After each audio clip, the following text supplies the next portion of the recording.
원재길 씨라고 하는 소설가가 오해라고 하는 장편 소설을 썼습니다. 번역하는 일을 하는 남편과 교육자 아내가 전원생활을 꿈꾸면서 서울 근교로 이사를 했습니다. 6학년짜리 딸을 어떻게 할까 고민하다가 서울에 있는 할아버지 집에 맡기고 거기서 공부를 하도록 했습니다. 얼마 지나지 않아서 6학년짜리 딸이 집에 들어오지 않았다는 소식이 들렸습니다. 이 부부는 틀림없이 이웃에 의해서 유괴가 됐을 것이라 생각했습니다. 그러면서 이웃집 가게 청년과 이웃집 한 부인을 유괴범으로 지목했습니다. 유괴범으로 지목한 이유는 아주 단순했습니다. 옆집 가게 청년은 실연을 한 나머지 음독을 했다가 깨어난 적이 있고, 옆집 부인은 결혼 생활을 7년 동안 했지만 아이를 낳지 못해서 남편에게 소외를 당하고 있었습니다. 이들의 이런 심리적인 상태가 자기 딸을 유괴했을 가능성이 있다고 본 거죠. 경찰에 신고를 했겠죠. 경찰이 이 두 사람을 수사를 했습니다. 부인에게는 혐의점이 없어서 돌려보냈습니다. 그런데 아내가 이 부인 집에 몰래 들어가서 부인의 옷가지를 훔쳐다가 불에 태웠습니다. 청년도 경찰서에서 무혐의로 풀려 나오자 이 청년을 붙잡아 가지고 고문을 해서 허위 자백서를 받아냈습니다. 이 때문에 이 청년은 정신병원 신세를 지게 됐습니다. 그런데 얼마 뒤에 이 딸이 경찰이 폭주족을 단속하는 가운데 함께 있는 것이 발견이 됐습니다. 이 딸은 유괴당한 것이 아니라 자기 스스로 가출을 했습니다. 가출한 이유는 단순했습니다. 부모가 자기에게 대해서 별 관심이 없고 부모가 너무 이중적이다 하는 것 때문에 눈더리를 냈기 때문이었습니다. 소설이긴 하지만은 이렇게 어처구니 없이 다른 사람을 오해할 수 있구나. 또 이 오해가 무서운 결과를 낳을 수도 있구나 하는 것을 생각하게 만듭니다. 오해 때문에, 어처구니 없는 오해 때문에 그렇게 잘 지냈던 친구 사이가 갈라지기도 하고, 어처구니 없는 오해 때문에 금슬이 좋았던 부부가 심지어 이혼도 하고, 어처구니 없는 오해 때문에 때로는 사람을 죽이기도 합니다. 여러분들은 오해 때문에 힘든 적이 없었습니까? 혼자 살면 오해고 뭐고 할 게 없죠. 다른 사람과 더불어 살면 오해하기도 하고 오해받기도 합니다. 특별히 우리 교회처럼 여러 사람이 모인 공동체에서는 오해를 피할 수가 없습니다. 오해를 받을 때 어떻게 해야 되나요? 오해할 만한 일이 있을 때 그리스도인들은 어떻게 해야 하나요? 오늘 우리가 읽은 성경이 어떻게 해야 되는지 한 예를 보여줍니다. 세 가지를 살펴보려고 그러는데요. 첫 번째는 행복한 공동체에도 오해가 생길 수 있다는 겁니다. 좋은 인간관계 속에서도 언제든지 오해할 일이 생길 수 있다는 겁니다. 이스라엘은 12지파입니다. 그 중에서 루벤 지파, 갓 지파, 므낫세 지파 중에 반은 요단 동편에 땅을 분배받았습니다. 하지만 이들은 요단강을 건너와서 다른 지파들이 가나안 땅을 차지할 수 있도록 가나안 정복 전쟁에 함께 했습니다. 이 전쟁이 적어도 한 6, 7년 이상은 걸렸다고 보는데, 이 전쟁이 끝날 때까지 요단 동편의 분배를 이미 받았던 두 지파 반은 이 핑계 저 핑계 대면서 자기들 땅으로 돌아가지 않고 끝까지 함께 싸웠습니다. 대단한 것 아닙니까?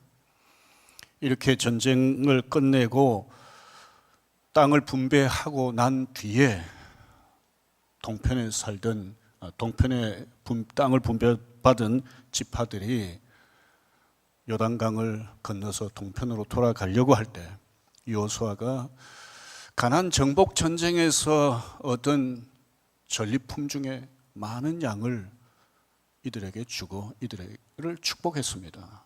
그러니까 이 장면을 생각해 보면 얼마나 좋은 관계예요. 목숨을 걸고 함께 싸우고 얻은 것을 함께 나누고 축복하고 참 행복한 공동체의 모습 아닙니까? 그런데 서편과 동편 두 공동체 사이에 문제가 생겼습니다. 10절을 보십시오. 여기 보면 이 두 지파와 반 지파가 요단 동편으로 돌아가는 중에 강을 건너기 전 한 곳에다가 큰 단을 쌓았습니다. 지도를 보십시다. 오른쪽인데요. 그릴롯이라고 하는 이 지역에 큰 단을 쌓았는데 사람들이 쉽게 볼 수 있는 큰 단이었습니다. 이 단이 요단 서편에 살고 있는 지파들에게 심각한 오해를 불러일으켰습니다. 어떤 오해인지 보십시다. 16절입니다. 너희가 어찌하여 이스라엘 하나님께 범죄하여 오늘날 여호와를 좇는 데서 떠나서 자기를 위하여 단을 쌓아 여호와를 거역하고자 하느냐. 동편 지파 사람들이 쌓은 큰 단은 여호와를 버리고 가나안 사람들처럼 우상을 섬기기 위한 것이라 그렇게 생각했습니다. 이건 오해였습니다. 나중에 보겠지만요. 좀 전에 말씀드린 것처럼 동편 서편으로 나누어 거주하지만은 이스라엘 공동체는 참 행복한 공동체였는데 이런 오해가 생긴 겁니다. 행복한 부부 사이에도 오해가 생길 수 있습니다. 좋은 친구 사이에도 오해가 생길 수가 있고요. 오늘 목장 분가했잖아요. 목장 안에서도 오해가 생길 수 있습니다.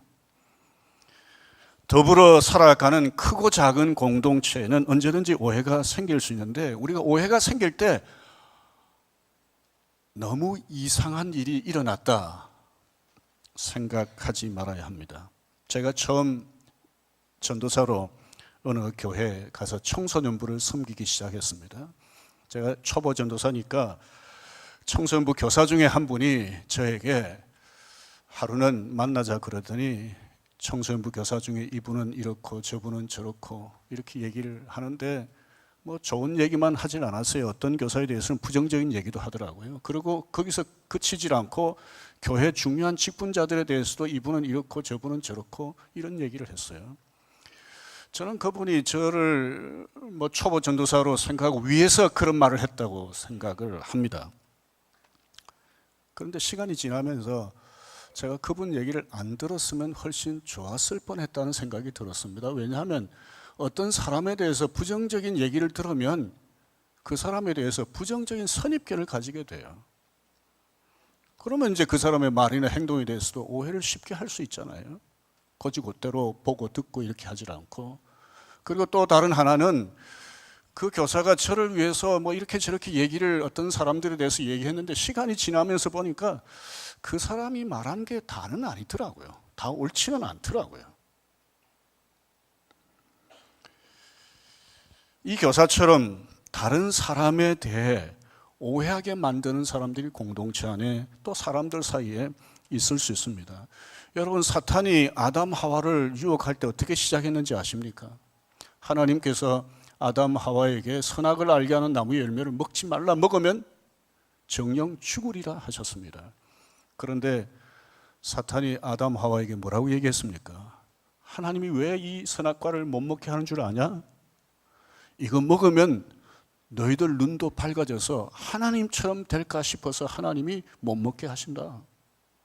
하나님에 대해서 오해하게 만든 겁니다. 다른 사람들과 더불어 살면 서편 지파 사람들처럼 다른 사람들을 오해할 때가 있습니다.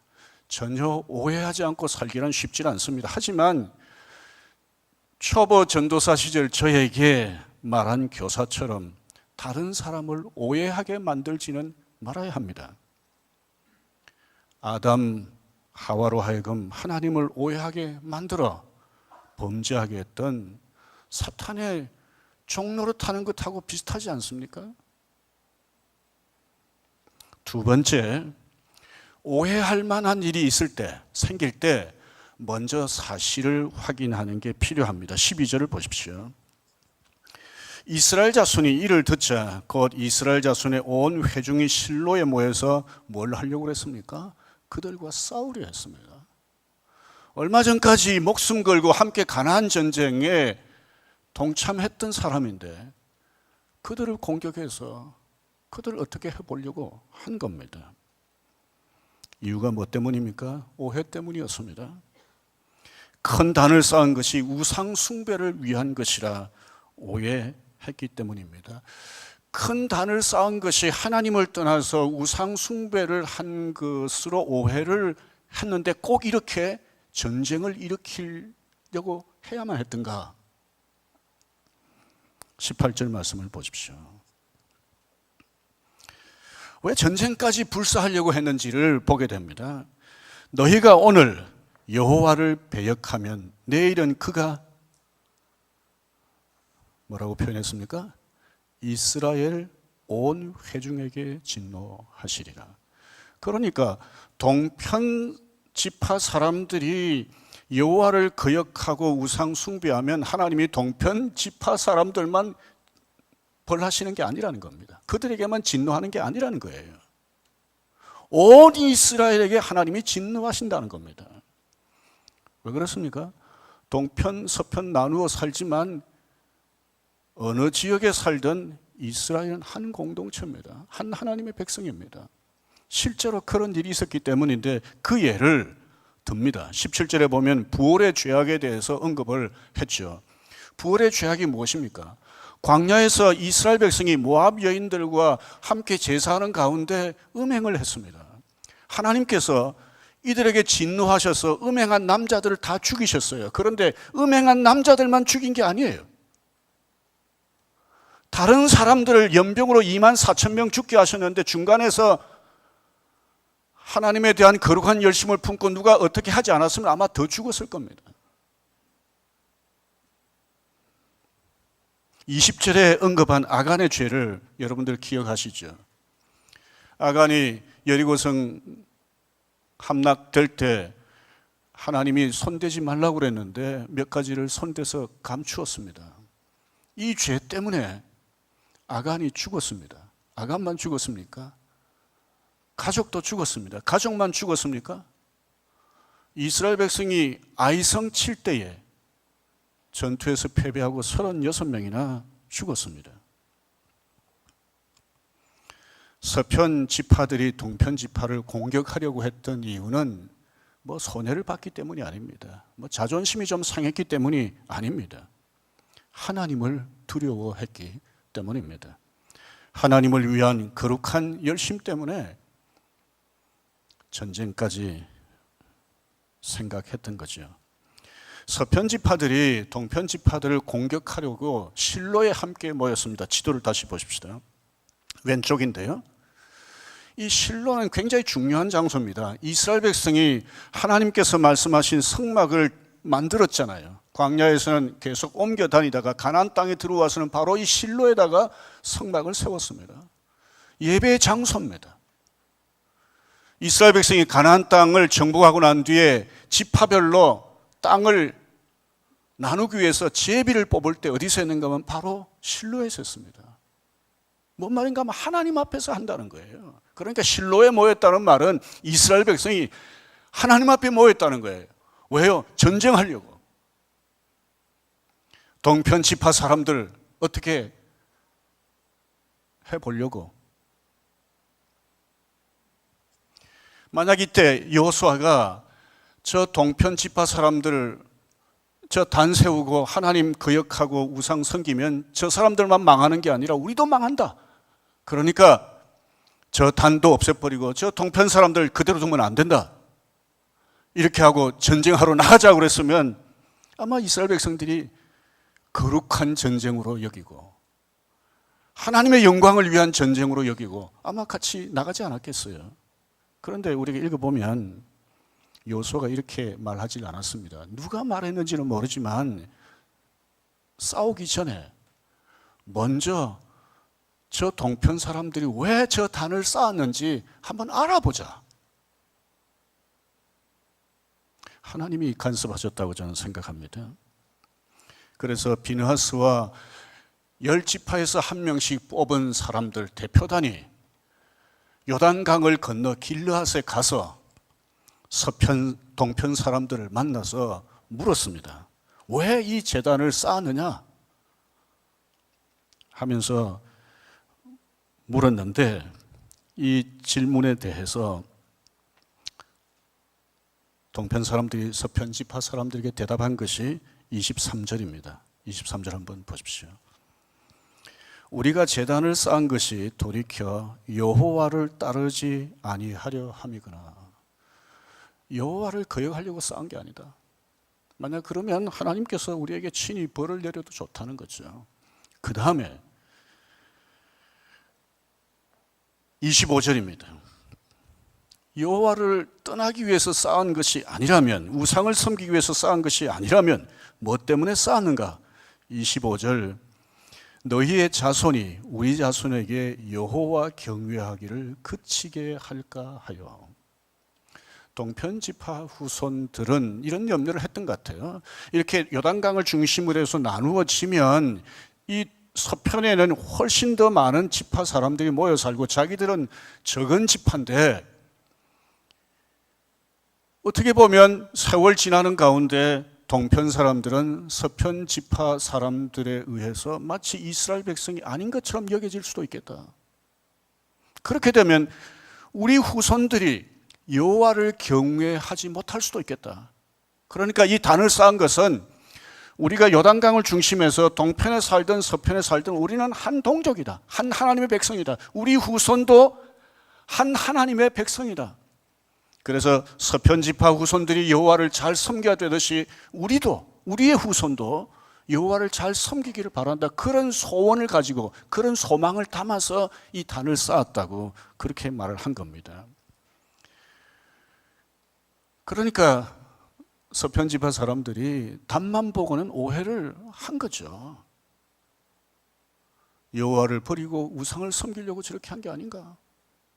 이런 오해를 한 채 사실을 알아보지도 않고 처음 계획했던 대로 동편 지파 사람들을 공격했다면 어쩔 뻔했겠습니까? 잠언 18장 13절입니다. 같이 읽겠습니다. 사연을 듣기 전에 대답하는 자는 미련하여 욕을 당하느니라. 제가 이런 경험이 있습니다. 뭐 이 한 경험뿐만 아닙니다만은 제가 이 설교 준비하면서 이제 그런 경험을 다시 생각했는데요. 오래전입니다. 어떤 사람 말을 듣고 선배 목사님에 대해서 굉장히 화가 났습니다. 제가 그 목사님에게 전화를 걸어서 흥분한 목소리로 따지듯이 말했습니다. 아니 목사님, 이렇게 저에 대해서 말씀하셨다면서요. 목사님 어떻게 그렇게 말씀하실 수 있습니까? 제가 흥분해서 좀 얘기를 했는데 그 목사님 다 듣고 난 뒤에 이렇게 얘기를 하시더라고요. 김 목사님, 제가 그때 그 말은 이런 내용이었습니다. 그러니까 제가 들은 거하고 다른 거예요. 그리고 이 얘기도 참 오래전 이야기였습니다. 제가 그 말을 듣고 나니까 그 목사님한테 얼마나 미안하고 부끄럽던지요. 그래서 제가 전화기에 대고 그랬습니다. 목사님, 제가 잘못 알고 오해했습니다. 정말 죄송합니다. 제가 어떤 사람의 말을 들었을 때 그 목사님에게 이렇게 전화할 수도 있었지 않았겠어요? 목사님, 저에 대해서 목사님이 이렇게 말씀하셨다는 얘기가 들리는데 사실인가요? 라고 물었으면 그 목사님이 조금 전처럼 그때 사실은 내가 이렇게 얘기했노라고 얘기하실 거 아니에요. 그러면 제가 중간에 흥분해서 그 목사님에게 따지듯이 하지 않았을 것 아닙니까? 오해할 만한 일이 생길 때 나 자신의 판단만 믿고 성급하게 무엇을 하기 전에 사실이 무엇인지를 알아보는 게 필요합니다. 부부 사이도 그렇고 부모와 자녀 사이도 그렇고 교회 안의 성도들 사이도 그렇고 목사와 성도 사이도 그렇고요. 내가 아는 게 전부가 아닐 수 있습니다. 많은 경우 내가 아는 게 전부인 것처럼 생각하는데 아닐 수 있습니다. 많은 경우 내가 아는 게 다 옳다라고 바로 알았다고 생각할 수 있는데 그게 그렇지 않을 수도 있습니다. 그래서 이스라엘 백성들처럼 하는 게 필요합니다. 서편 이스라엘 백성들이 동편 이스라엘 백성들을 찾아가서 사실이 어떠냐, 무슨 목적이냐 알아봐야 합니다. 세 번째, 오해하지 않도록 사실을 말하고 사실을 말하면 믿어주는 것이 필요합니다. 동편 지파 사람들은 나름대로 거룩한 목적, 후손들의 신앙을 생각하면서 요단 강가에 큰 단을 세웠습니다. 이것을 모르고 오해한 채 와서 따지듯이 서편 지파 대표단이 동편 지파 사람들에게 이것저것 물었을 때 기분 나빠 하면서 좀 다르게 대할 수도 있지 않았겠어요. 그런데 동편 지파 사람들이 어떻게 했는가 하면 서편 지파 사람들에게 아주 차근차근하게 설명했습니다. 기분 나빠하지 않고. 서편 지파 대표단은 동편 지파 사람들의 설명을 듣고 30절에 보면 그대로 믿어주었습니다. 서로 믿으니까 오해가 풀렸고요. 오해가 풀리니까 서로 좋게 헤어졌습니다. 대표단이 돌아와서 서편지파 사람들에게 설명했습니다. 그랬더니 서편지파 사람들은 대표단의 설명을 통해서 동편지파 사람들이 왜 단을 세웠는지 이해하게 됐습니다. 33절을 같이 읽겠습니다. 그 일이 이스라엘 자손을 즐겁게 한지라. 이스라엘 자손이 하나님을 찬송하고 루벤 자손과 갓 자손에 거하는 땅에 가서 싸워 그것을 멸하자 하는 말을 다시 하지 아니하였더라. 전쟁도 불사하겠다던 이 동편 지파 사람들이 즐거워하고 행복해한 겁니다. 서편 지파 사람들, 동편 지파 사람들도 비슷하게 하지 않았을까요? 양편의 백성은 우리가 요단강을 중심으로 해서 나누어져 거주하지만은 우리는 똑같이 하나님을 섬기는 하나님의 백성이다. 우리 자손도 하나님의 백성이고 여러분들, 그러니까 반대편 요단강 반대편에 거하는 자손들도 하나님의 백성이다. 그렇게 생각하면서 서로 하나님 잘 섬겨야 되겠다 다짐하지 않았겠습니까? 바울은 위대한 하나님의 사람입니다. 기독교 역사에 바울 같은 인물이 없습니다. 그런데 이분이 오해를 많이 받았습니다. 그 중에 하나는 가짜 사도가 아니냐라고 하는 거였고, 다른 하나는 돈 때문에 사역하는 게 아니냐라고 하는 오해였습니다. 고린도 후서를 보면 바울이 고린도에 복음을 전함으로 고린도 교회가 세워졌는데도 교인들 가운데 바울이 돈 때문에 사역하는 게 아닌가라고 하는 오해를 하는 사람도 있었어요. 바울로서는 굉장히 억울하잖아요. 바울 자기는 사람들이 그런 오해를 어떻게 보면 받지 않기 위해서 조금이라도 텐트를 만들어서 팔아가지고 그렇게 생활하면서 복음을 전하고 나름대로 애를 썼는데 이제 이런 오해를 받으니까 좀 화가 날 만도 한데 바울은 그렇게 하진 않았습니다. 좀 심하면 뭐 사도직 그만두겠다 하고 뭐 그럴 수도 있는데 바울이 그러지를 않았어요.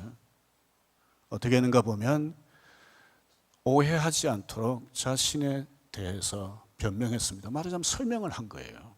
왜 이렇게 했을까?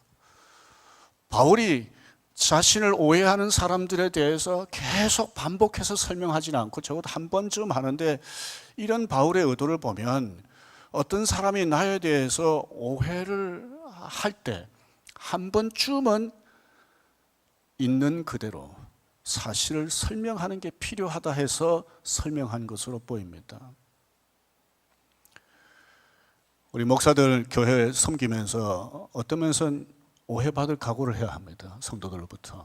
뭐 잘못해서 실제로 잘못해서 뭐 이런저런 비난을 당할 때도 있지만 뭐 오해받을 각오를 해야 되고요. 오늘 장로로 선출되는 분들도 좀 각오하셔야 됩니다. 성도들로부터 오해받을 수 있다.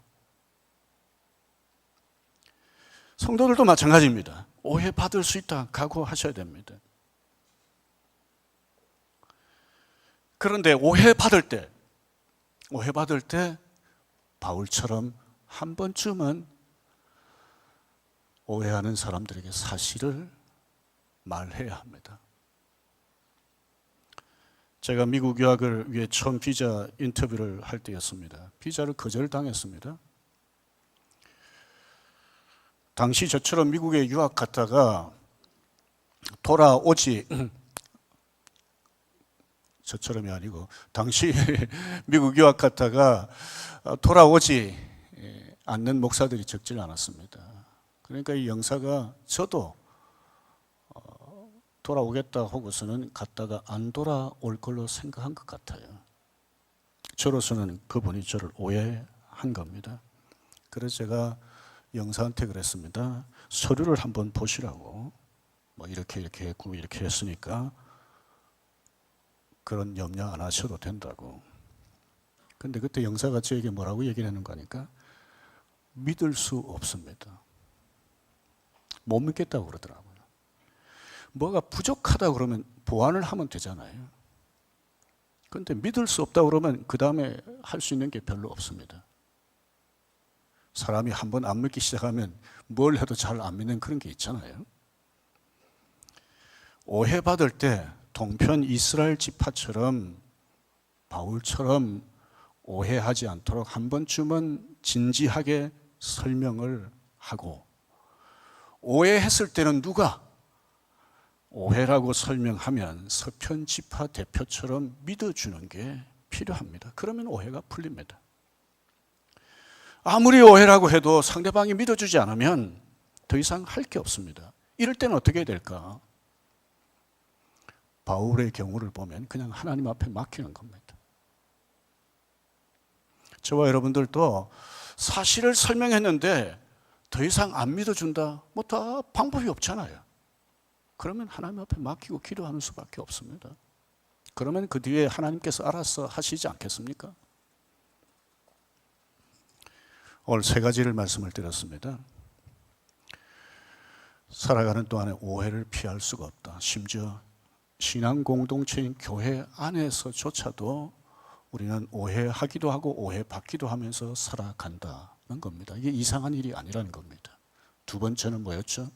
오해할 만한 일이 있을 때 내가 알고 있는 그것에 대해서 확신하고 성급하게 뭘 하기 전에 사실인지 확인을 해보자는 겁니다. 그래서 많은 사람들이 이렇게 하지 않고 자기 판단에 근거해서 이 말 저 말 이렇게 저렇게 했다가 나중에 후회할 때가 많습니다. 저처럼. 세 번째는 누가 사실이라고 말해주면 믿어주자는 거죠. 아유, 어떻게 그 말을 다 믿어요? 이렇게 하는 분들 계실지 모르겠어요. 그러면 끝이 없습니다. 어떤 데는 뭐 사실이 아닌데 사실인 것처럼 말할 수도 있겠죠. 하지만 우리는 할 수 있는 대로 누가 진실이라고 사실이라고 말하면 믿어줘야 오해도 풀리고 관계도 회복이 됩니다. 이건 부부 사이도 마찬가지고 친구 사이도 마찬가지고 교회 공동체에서도 마찬가지입니다. 이렇게 오해 문제를 다루는 가운데 하나님의 은혜를 누리는 저와 여러분들이 되고 우리 교회가 되었으면 합니다.